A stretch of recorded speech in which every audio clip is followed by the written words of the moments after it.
तो ज्ञान कहाँ है? अंदर है। पहले तो ये मिल जाए अंदर है, एक टेंशन। अब आती है बात, उसे खोजेंगे कैसे? तो उसको खोजने का तरीका है स्वदर्शन। देखिए, स्वदर्शन, आत्मदर्शन, सुदर्शन, ये तीनों एक ही चीज़ है। सुदर्शन चक्र, कृष्ण जी से पूछा, बोले आपके पास तो सुदर्शन चक्र है? बोले हाँ। बोले ये कैसे बनता है? तो उन्होंने कहा 3 चीज़ों से बनता है, आत्मबल, आत्मज्ञान और चरित्र का बल। उससे सुदर्शन चक्र तैयार होता है। ये कृष्ण जी के शब्द हैं। ये जिसके अंदर आत्मज्ञान आ गया, उसके अंदर आत्मबल आ जाएगा और उसी के पास चरित्र का बल होगा। चरित्र होना अलग चीज़ है और चरित्र में बल होना अलग चीज़ है। चरित्र सबके पास है, चरित्र में बल किसके पास है? उसी के पास सुदर्शन चक्र होगा। और बल उसी के पास आएगा जिसके पास पहले आत्मज्ञान आएगा। ज्ञान के बिना बल नहीं आ सकता। 2 तरीके के बल होते हैं, एक होता है मनोबल और एक होता है आत्मबल। तो मनोबल को जानने के लिए जानना पड़ेगा मन क्या है। जो भी आपने मान रखा है, किताबों से पढ़कर मान लिया, सुनकर मान लिया, वीडियो देखकर मान लिया, पड़ोसी की बात सुन के मान लिया, पापा की बात सुन के मान लिया, मम्मी की बात सुनकर मान लिया, कहीं से भी आपने मान लिया, वो सब मन है। वो सब मन है। और जब आपने जान लिया तो वो आत्मबल है, वो आत्म है। आत्म का रिश्ता जानने से है और मन का रिश्ता मानने से है। अगर आप मानेंगे तो आपका मान बढ़ेगा और ये ज़्यादा बढ़ गया तो वो अभिमान कहलाएगा। कम रहेगा तो स्वाभिमान कहलाएगा और ये ज़्यादा बढ़ गया तो अभिमान कहलाएगा। तो या तो आपको स्वाभिमान के हिसाब से जीना पड़ेगा या अभिमान के हिसाब से जीना पड़ेगा या आत्मबल के हिसाब से जीना पड़ेगा। 3 चॉइस हैं आपकी, अभिमान, स्वाभिमान, आत्मबल। बताओ क्या ठीक है? जिसके पास आत्मबल आ गया ना उसके पास स्वाभिमान होगा और ना उसके पास अभिमान होगा। काफ़ी लोग स्वाभिमान बचाने की जुगत में लगे रहते हैं, मेरा स्वाभिमान कम ना हो जाए। मन का जो बल है, मनोबल किसे कहते हैं? ये उधार का बल है, कभी घटता है कभी बढ़ता है। इसकी पहचान बता रहा हूँ आपको। पैसे मिल गए, मनोबल बढ़ गया, पैसे चले गए, मनोबल घट गया। स्वास्थ्य बढ़िया है, मनोबल बढ़ गया, स्वास्थ्य में कुछ कमी आ गई, मनोबल घट गया। किसी ने तालियां बजा दी, मनोबल बढ़ गया, गालियां दे दी, मनोबल घट गया। ये घटता बढ़ता रहता है क्योंकि ये उधार का है, इसका कोई अपना वजूद नहीं है। और जो आत्मबल है वो कभी घटता बढ़ता नहीं, वो जागता और सोता है। अगर ये जाग गया तो सोता नहीं और सो गया तो जल्दी से जागता नहीं। तो हम या तो मनोबल के हिसाब से जीते हैं या फिर हम आत्मबल के हिसाब से जीते हैं। अगर आत्मबल नहीं है तो फिर मनोबल कहेगा मैं हूं ना, मैं हूं ना। और मन के साथ में कौन कौन सी चीज़ें होती हैं? आत्म कभी डरता नहीं, मन डरता है। लालच आत्म को आता नहीं, लालच मन को आता है। मन कहता है मैं हूं ना, मन कहता है ये मेरा है, ये मेरी है, ये मेरे है, ये कार मेरी है, ये शरीर मेरा है, ये सामान मेरा है, ये स्थान मेरा है। आत्म कहता है मेरा तुझको अर्पण क्या लागे मेरा। मन नहीं कह सकता कभी भी। अगर मन से कहलवा दिया ना आपने, बोले तेरा तुझको अर्पण, कहेगा मैंने थोड़ी कहा, मैं कैसे कह दूंगा? तो कहेगा तो मेरा है, ये तो मेरा है। आत्म कहता है सस्ते के ज़माने में 40 रुपए हैं, आज के तो कम से कम 400 करोड़ रुपए होंगे। आत्म कहता है मैं लंगर खोल दूंगा। मन कहता है मैं ट्रांसपोर्ट चलाऊंगा। मन क्या कहेगा? मैं ट्रांसपोर्ट। आत्मबल कहता है मैं गुरुद्वारा बनाऊंगा और मैं गुरु नानक देव कहलाऊंगा। मन कहता है मेरा कुछ भी आता पता नहीं है, मैं क्या कहलाऊंगा, मुझे खुद को भी नहीं पता। आत्म की परिभाषा बिल्कुल अलग है, मन की परिभाषा बिल्कुल अलग है। तो मन जितना भी आपने मान रखा है, उन विकारों की गठरी को मन कहते हैं। जो भी विकार इकट्ठे किए हुए हैं, उन विकारों की गठरी को मन कहते हैं। और जो रियल में आप हैं उसे आत्म कहते हैं। आत्म, आत्मा, परमात्मा। आत्म तब तक समझ में नहीं आएगा जब तक आत्मा और परमात्मा समझ में नहीं आ जाता। ये आएंगे तो तीनों आएंगे, क्योंकि तीनों एक साथ रहते हैं, तीनों में से एक नहीं आएगा। अगर आप परमात्मा के पास जाओगे तो बोलेगा कि आत्मा से मिल आए, बोले नहीं आत्मा से तो डर लगता है? तो बोले मैं परम आत्मा हूँ, मुझसे डर नहीं लगता। बोले डर तो आपसे भी लगता है। मम्मी कह रही थी भगवान से डर दो, ठीक। तो आप तो परम हैं। जब आत्मा से डर लगता है तो परमात्मा से तो डर लगेगा ही।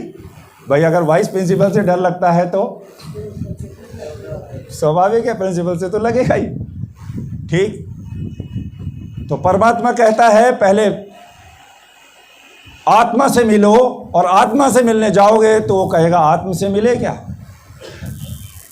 बोले आत्मा ने, बोले मैं। तो वो मैं बोलता है जो मन है, दो मैं है यहाँ पर। एक है अतिक्रमणकारी और एक है रियल। एक है अतिक्रमणकारी और एक है रियल। जो है, था और रहेगा, उसे ना कोई काट सकता है ना कोई जला सकता है। रियल में आप वही हैं। लेकिन ये मन कहता है मैं यहाँ 30 साल से रह रहा हूँ भाई साहब, मैं 40 साल से रह रहा हूँ यहाँ पर, मैं 50 साल से रह रहा हूँ यहाँ पर। और आत्म धीरे से कहता है ये झूठ बोल रहा है, ये धीरे से आवाज़ आती है। तो मन कहता है चुप। अंदर से एक आवाज़ आती है, किसी की आती है अंदर से आवाज़। कोई भी डिसीजन लेते हैं, कहीं पे कुछ गलत हो रहा होता है और हम चुप रह जाते हैं, तो अंदर से बोलना, अरे एक बार बोल देना, बोलने में क्या हर्ज आ रहा है, अरे सच बोल देना। अंदर से आवाज़ आती, सच बोल देना। मन कहता है अगर सच बोला ना, हाँ, दो है ना, दो है वो। तो एक मन है और एक आत्म है। आत्म कहता है सच बोल, तो एक बार बोल डाल, बाकी मैं जानूं। बोले तू तो पहले से इतना सा है।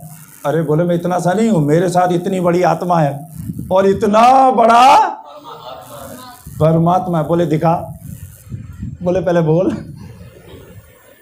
ठीक। और मन कहता है इसके पास कुछ भी, ये इतना सा है। वो कहता है मुझे जानते नहीं है, मेरा विराट रूप अभी आपने देखा नहीं है। कौन कहता है? आत्म कहता है, ठीक। वो कहता है पहले दिखा, वो कहता है पहले हैं, तो वो कहता है पहले बोल, पहले सच बोल। बोले मैं सच ही तब बोलूँगा, पहले दिखा। बोले अगर तू झूठ बोलेगा तो मैं दिखाऊंगा तो तू डर जाएगा, जैसे अर्जुन डर गया था, प्रभु उसी रूप में आ जाओ, ठीक है। तो जो मन है यही डरता है और वो कहता है कल सच बोलेंगे, कल पक्का। कब पक्का? कल। आत्म कहता है कल आने वाला, कल होता ही नहीं है, ये झूठ बोल रहा है। और मन कहता है तो इसके चक्कर में मत आना, ये सच बुलवा देगा और फंसवा देगा। एक ने सच बोला था, उसने एक थप्पड़ पड़ा था उसी दिन, मैं जानता हूँ। बोला अच्छा थप्पड़ पड़ा था? बोले थप्पड़ से तो बड़ा डर लगता है। बोले भैया सच नहीं बोलूँगा। तो झूठ पे झूठ, झूठ पे झूठ, झूठ पे झूठ बोलता जाता है, बुलवाता जाता है, और वो अंदर से कहता जाता है इस बार बोल दे। अरे फिर से चांस है तेरे पास, कल तो बोला नहीं, चल छोड़ उसे, अब तो बोल दे, आज तो सच पे आ जा। ये कंटिन्यू कंटिन्यू कंटिन्यू चलता रहता है। और उधर से दूसरी आवाज़, वो है बहुत तेज आवाज़, पूरा लाउड स्पीकर है वो, ये धीरे से, इसे दबा दिया ना उसने। जो वो अंदर की आवाज़ है उसे स्वभाव कहते हैं, और जो वो बाहर की आवाज़ है उसे मन कहते हैं, उसे प्रभाव कहते हैं। तो एक होता है स्वभाव और एक होता है प्रभाव। भगवान भाव के भूखे हैं, प्रभाव में भी भाव है, स्वभाव में भी भाव है। वो कहते हैं मुझे स्वभाव चाहिए, और वो जो मन है वो कहता है मुझे प्रभाव चाहिए। मैं प्रभाव जमाना चाहता हूं अपने पड़ोसियों पर, अपने बच्चों पर, अपने रिश्तेदारों पर, उन्हें पता तो चले मैं भी कुछ हूं। वो समझते ही नहीं मैं कुछ हूं, मैं दिखाना चाहता हूं मैं कुछ हूं, तो मैं प्रभाव जमाना चाहता हूं। मैं चाहता हूं यहां से वहां तक सारा इलाका मेरी जय जयकार करे। अभी 15 लोग मुझे नमस्कार करते हैं और मुझे उम्मीद है कि अगले महीने तक 18 हो जाएंगे। कल मैं निकला इधर से तो प्रधान जी नमस्कार, भाई साहब नमस्कार, मेरे को इतना सुकून मिला। मैंने गिने, मन कहता मैं तो गिनता हूँ रोज, लेकिन मुझे एक आदमी से बड़ा बहुत खुंदक आती है। 3 दिन हो गए वो नहीं करता है। मैं भी नहीं करता इस चक्कर से, मैं क्यों करूं भाई। अच्छा वो भी इसी चक्कर में पहले ये करे, क्योंकि मन तो उसके पास भी है, खाली इसी के पास है क्या है? मन तो उसके पास भी है, उसका भी मन करता है। ठीक, मन कहता है मेरा ये फेवरेट है, मेरा समोसा फेवरेट है, नीला रंग फेवरेट है।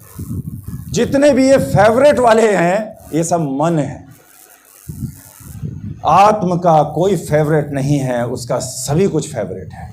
सब कुछ, कुछ भी फेवरेट नहीं और सब कुछ फेवरेट है। ठीक, मन कहता है मेरी चाहत है, मेरी चाहत है, मैं कुछ चाहता हूं, इस प्रकृति से मैं कुछ चाहता हूं, लोगों से कुछ चाहता हूं, ये चाहता है। आत्म कहता है यहां पर चाहने जैसा कुछ है ही नहीं, क्योंकि जो मैं चाहता था वो तो मुझे मिल गया, अब मेरे पास चाहने के लिए कुछ बचा ही नहीं। तो वो कहता है ये पूरा यूनिवर्स ही अब मुझे चाहता है, तो मैं किसी को चाहूं या ना चाहूं, किसको चाहूं और किसको ना चाहूं, तो वो कहता है ये पूरा यूनिवर्स मेरा है। मन कहता है ये प्रकृति मेरी माँ है, मन कहता है ये प्रकृति मेरी, आत्म कहता है ये प्रकृति मेरा बच्चा है। क्या समझ में आया?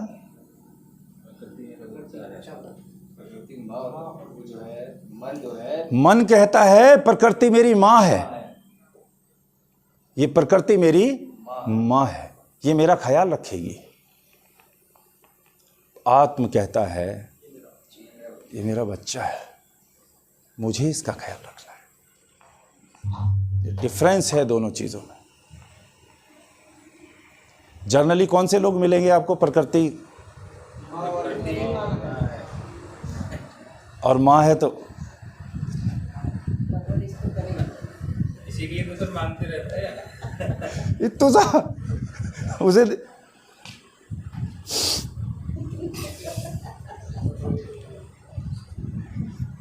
इसलिए मन बार बार रोता है, चीखता है, चिल्लाता है, मांगता है सुबह उठते ही। 11 बजे भूख तो अभी लग रही है, उसको तो इतना सारा दे दिया। सुबह ही उठते ही शुरू भागना शुरू कर देते हैं, क्योंकि मन मानता है प्रकृति मेरी माँ है। सोच के देखो, अगर इस दुनिया के लोग आत्मज्ञानी हो जाएं और वो कहें ये प्रकृति मेरा बच्चा है, कैसी होगी ये प्रकृति? फिर ये पेड़ कटेंगे? नहीं कटेंगे, नहीं कटेंगे। बेटा माँ को काट सकता है, बहुत एग्जाम्पल है, माँ बेटे को। ये प्रकृति जो काटने वाले हैं ना, ये सारे कौन है? ये सब बेटे हैं। बेटों का तो यही हाल है, वो ना छोड़े कुछ भी, बिल्कुल नोच खाएगा वो सब। ये दोनों में डिफरेंस है जी। जैसे जो भी काम करते हैं, जैसे किसी बूढ़ी को खाना खिलाते हैं या किसी गरीब की मदद कर देते हैं, तो वहाँ पर हमें जो सुकून मिलता है, तो एक जो फीलिंग आती है, कि हमने कोई अच्छा काम किया है, तो जब जो फीलिंग होती है वो प्रकृति की तरफ से ही दी जाती है, तो एहसास होता है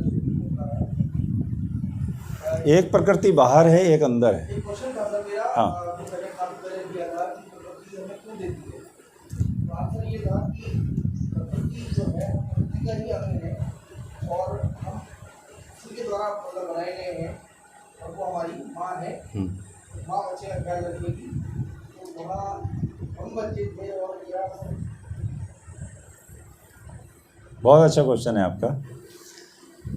आप जहाँ पर पूछ रहे हैं वहाँ पर आप इस शरीर के बारे में पूछ रहे हैं। ये शरीर किसने दिया? लेकिन मैं शरीर, पकड़ में आया? आ गया? और भी आया किसी को पकड़ में?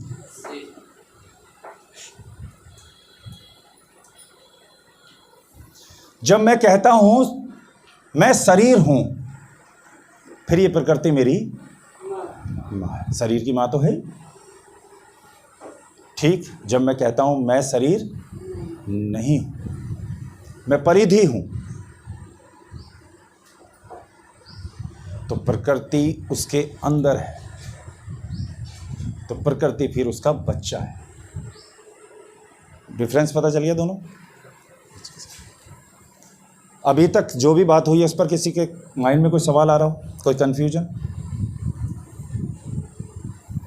तो यदि आप प्रकृति को मानते हैं तो इसका मतलब आप खुद को क्या मानते हैं? शरीर। जब तक आप शरीर मानेंगे तब तक बिल्कुल मानेंगे। आप दो चीज़ें हैं, ये शरीर प्रकृति का बच्चा है, बिल्कुल तय है, अंश है ना, तो इसका पालन पोषण कौन करेगा? शरीर का प्रकृति करेगी, उसका है ना, वो जाने। लेकिन मैं शरीर नहीं हूं। ठीक, तो जब मुझे ये पता चल जाता है मैं शरीर भी नहीं, मैं मन भी नहीं, ये रियल में जब पता चल जाता है तब पता चलता है ये प्रकृति से ऊपर आप उठ जाते हैं, ऊपर। तब देखते हैं अरे ये प्रकृति तो मेरा बच्चा है। फिर आपको ये नहीं दिखता कि ये मेरा शरीर है, ये तेरा है, तेरा तुझको अर्पण, क्या लगे मेरा, क्योंकि मेरा तो कुछ लगा ही नहीं है इसके अंदर। ठीक, क्योंकि मैं जो हूं वो तो हूं, मैं जो हूं वो तो हूं, उसका कोई पालन पोषण करने की जरूरत प्रकृति को नहीं है। ठीक, तो जब उसे कोई मार नहीं सकता, कोई काट नहीं सकता, तो क्या उसे भूख लगती होगी? उसे भूख लगती होगी? सर इसका मतलब तो ये हो गया कि मैं और शरीर अलग अलग है। हाँ, मैं और शरीर अलग अलग है। जब मैं मान लेता हूं ये मेरा शरीर है तभी तो डर लगता है। शरीर तो बिगड़ेगा ही, शरीर तो जलेगा ही, शरीर तो कटेगा ही। जब मैं मान लेता हूं ये मेरी कार है तो कार ठुकती है ना, ओफो यार क्या हो गया, ये अंदर झटका लगता है, अंदर झटका लगता है ना, क्योंकि मैंने मान लिया मैं ही कार हूं। बोले इस कार को ठेस नहीं पहुंची है भाई साहब। ठीक, इसका इंजन खराब नहीं हुआ है, ये जो तुमने डॉल काटी है ना भाई साहब, ये डॉल के टुकड़े नहीं करे हैं, मेरे करे हैं आपने टुकड़े। ठीक जी, सर इसका मतलब ये हो गया, इसका मतलब ये हो गया कि साथ होते रहने की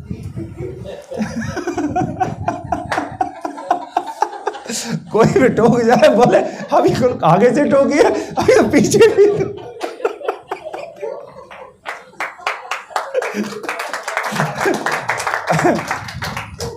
अच्छा, ये मतलब कौन निकाल रहा है? वो तो मतलब निकालेगा बिल्कुल, क्योंकि इसका बड़ा मतलब है। बोले किसी ने पूछा परमात्मा का मतलब क्या है? बोले जहाँ मतलब खत्म हो जाए वही परमात्मा, जहाँ मतलब खत्म हो जाए वही परमात्मा है। ठीक, किसी ने पूछा, बोले भाई साहब दोस्त का मतलब बताओ। बोले जहाँ मतलब है उधर दोस्त किधर है? जहाँ पर मतलब है वहाँ दोस्त कहाँ है? जहाँ मतलब है वहाँ मन है। मौ से मतलब, मौ से मन, मौ से और मौ से, तो ये जोड़ घटाव कौन कर रहा है कि इसका मतलब, इसका मतलब, इसका मतलब, ये मतलब तो मतलब ही निकाल रहा, मन ही निकाल रहा, राइट? हाँ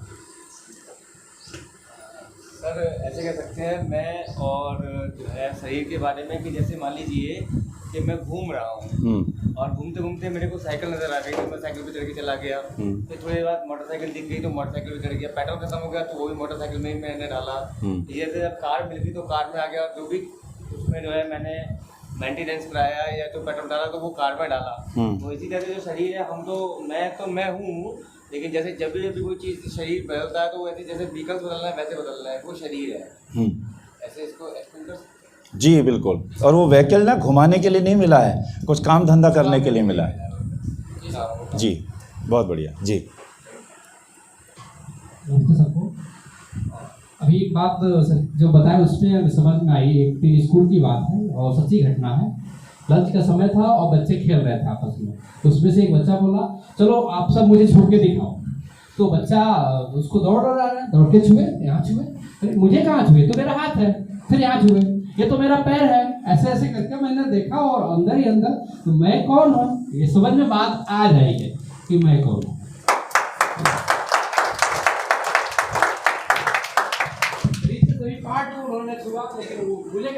जिसको समझ आ रही है वो समझ ही आप हैं। जिसको समझ आ रही है वो समझ उसी को आ रही है। मन का समझने से कोई मतलब नहीं है, मन तो याद करता है। मन क्या करता है? मन को समझ में कुछ नहीं आता है, वो याद कर लेता, गाने याद कर लेगा, भजन याद कर लेगा, मम्मी पापा को याद कर लेगा, इसको याद कर लेगा, क्वेश्चन आंसर याद कर लेगा, थॉट्स याद कर लेगा। वो तो याद करने में लगा है, क्योंकि याद करता है तो वो कहता है इकट्ठा कर रहा हूँ मैं, तो मुझे लगता है थोड़ा मैं बड़ा हो रहा हूँ। मन क्या कहता है? जितना मैं याद कर लूँगा उतना मैं बड़ा होता जाऊँगा, क्योंकि मुझे खतरा ना इस आत्म से लगा रहता है। ये असल में बहुत बड़ा है, मुझे पता है, ठीक। और जिस दिन ये जाग गया उस दिन मेरा सफाया हो जाना है। इसलिए मैं चाह रहा हूँ इसके जागने से पहले मैं बहुत बड़ा हो जाऊँ। तो इसलिए वो याद करना मानता है इकट्ठा करने में लगा रहता है। ये भी याद कर लूँ, ये भी याद कर लूँ, ये भी याद कर लूँ, ये भी याद कर लूँ, अपनी पहुँच बढ़ाने में लगा रहता है। ये भी मेरा, वो भी मेरा, वो भी मेरा, और इसे धमकाता रहता है मुझसे पंगा मत लेना। ये जब तक सो रहा है ठीक है, ये जिस दिन उठ गया और इसने उसकी तरफ देख लिया, तू कौन? बोले मैं कोई नहीं, मैं खाऊं बाबू जी, मैं तो चला। वो छूमंतर हो जाएगा तुरंत से पहले। तो आपने बिल्कुल सही पहचाना, ये जो पहचान रहा है वो जो बच्चा है वो सही दिशा में जा रहा है। उसको भले ही मालूम ना हो लेकिन वो जा बिल्कुल सही दिशा में रहा है। अगर उसे किसी ने रोका नहीं, किसी ने उसे फंसाया नहीं अपने जाल में, मन के जाल में, तो वो बहुत जल्दी पहुंच जाएगा वहाँ पर। और अगर उसने स्टडी प्रोसेसिंग कर दिया तो बस फिर तो वो अब पहुँचा और तब पहुँचा वाली स्थिति है। बहुत बढ़िया, बहुत सुंदर जी। पीछे से कोई क्वेश्चन जी? कई बार हम सुनते हैं कि प्रकृति हमें देती नहीं है, लौटाती है। हाँ क्या ये सच है? हाँ, तो माँ भी कहती है ना, पहले दूध लेकर तभी चाय बनेगी। और जो बेटा उसका ख्याल रखता है तो वो उसका भी ज़्यादा ही रखती है। नियम है, उसमें क्या है? शरीर का है ना, वो शरीर का है, उसका नहीं है। उसका तो लौटाने, देने, लेने झंझट ही नहीं। वो तो इसका है, इस हाथ दे, इस हाथ ले, अभी दे दे, बाद में ले लियो, डबल करके ले लेना, 10 गुना करके ले लेना, ब्याज लगा के देती ना। भाई कोई भी है, आप ही हैं, तो आप अगर लोगे तो वो लौटाएगी नहीं, बढ़ा करके। नियम है, तो प्रकृति भी नियम का पालन कर रही है, सिंपल है उसमें। तो वो लौटाती है, देती है, एक ही बात है। कभी वो पहले दे देती है तो वापस ले लेती है, तुझे परसों दिया था ना है ना। और कभी आपने दे दिया तो वो लौटा भी दे। ईमानदारी का खेल है उसमें, उसमें कोई समस्या नहीं है। वो लेन देन माँ बेटे का है, उसमें कोई समस्या नहीं है। तो माँ बेटे अपनी जगह है, और ऐसा नहीं है माँ बेटे नहीं हैं, लेकिन उससे भी कुछ ऊपर है, उसको जानना है वो कौन है। और अगर ये पता चल जाए वो तो मैं ही हूं, कैसा लगेगा? रियल में पता चल जाए, अरे ये तो मैं ही हूं, दिख जाए, अरे किस किस को लग रहा है कि देखना ही है इस बार?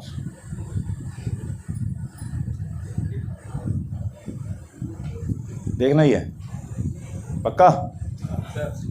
कौन कौन बिल्कुल नज़दीक है? अच्छा, किस किस को लग रहा है बिल्कुल नज़दीक ही है? बस नज़दीक भी है, काफ़ी लोग बिल्कुल नज़दीक है। इतनी दूर खाए बैठ जाते हो भाई? इधर वालों ने हाथ खड़े देखा, नज़दीक बैठने से ये फ़ायदा होता है। इतनी दूर जाके बैठ गए। मैंने पूछा ना नज़दीक कौन है?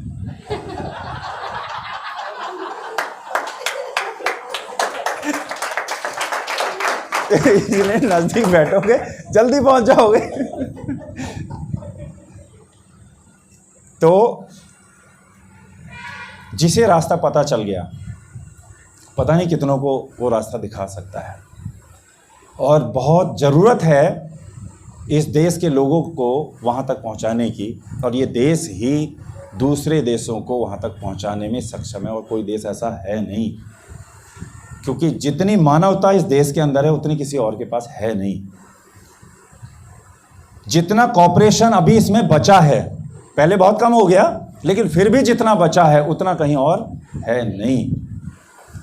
जितना पोटेंशियल यहाँ के बच्चों में है, यहाँ के लोगों में, उतना कहीं है नहीं।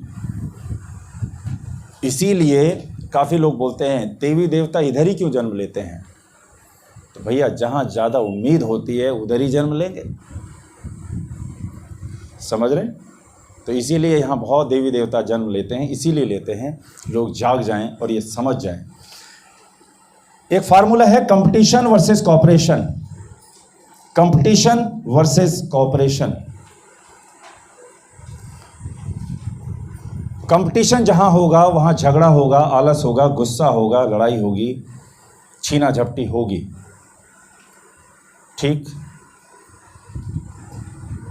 और कॉपरेशन जहाँ पर होगा वहाँ ऊर्जा होगी, पावर होगी, खुशियाँ होंगी, ये सभी चीज़ें होंगी। हमें तय करना होता है हमें दोनों में से कौन सी चीज़ चाहिए।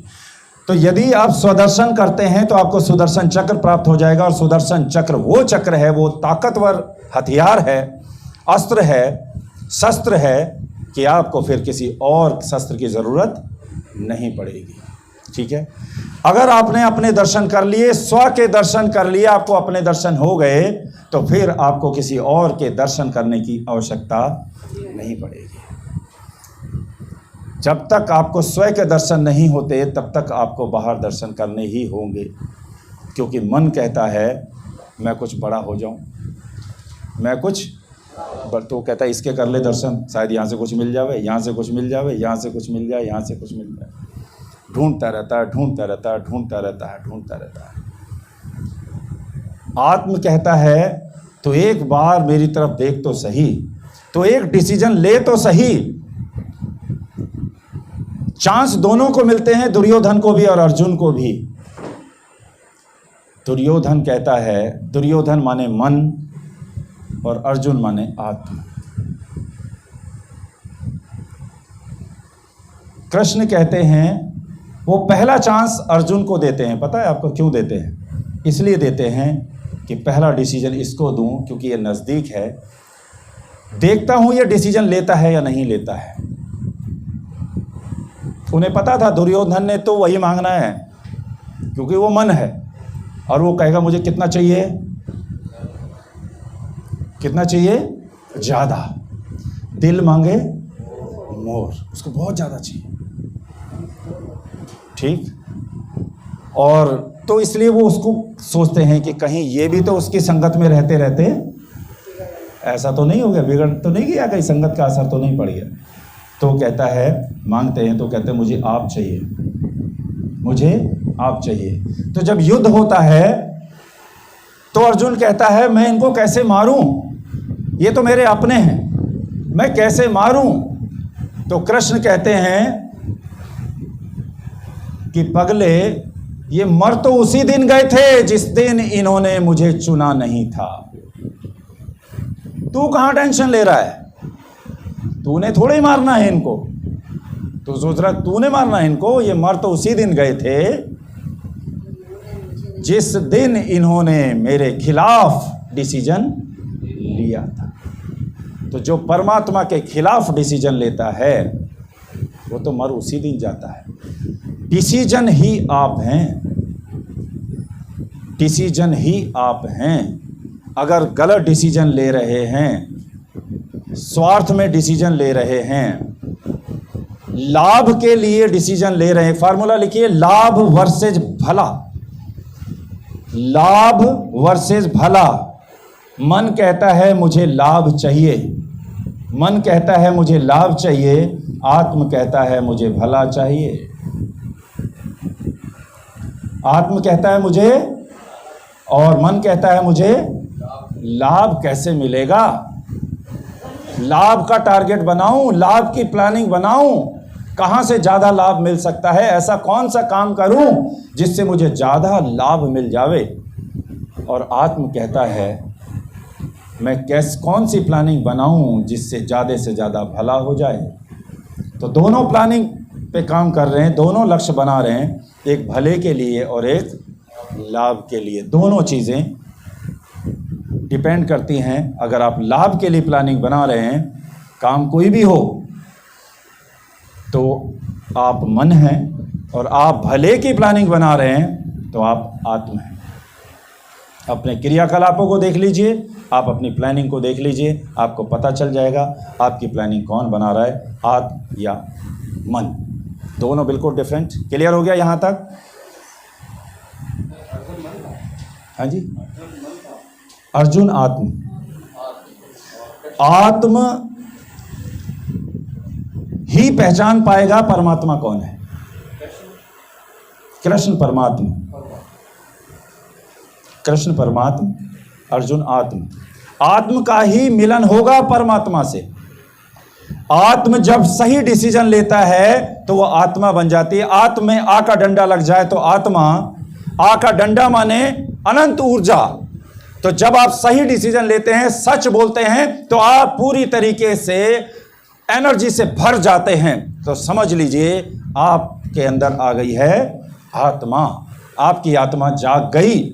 और जब आत्मा जाग जाती है, आप फुल एनर्जी से भर जाते हैं, आपको सच बोलने में डर नहीं लगता, सच करने में डर नहीं लगता। सच की परिभाषा लिख लीजिए, मन, वचन और कर्म जब तीनों का एक रूप हो जाए, एक रूपता में आ जाए, उसी को सच कहते हैं। मन कुछ और कह रहा है, वचन कुछ और कह रहा है, कर्म कुछ और कह रहा है, तो समझ लीजिए वो झूठ है।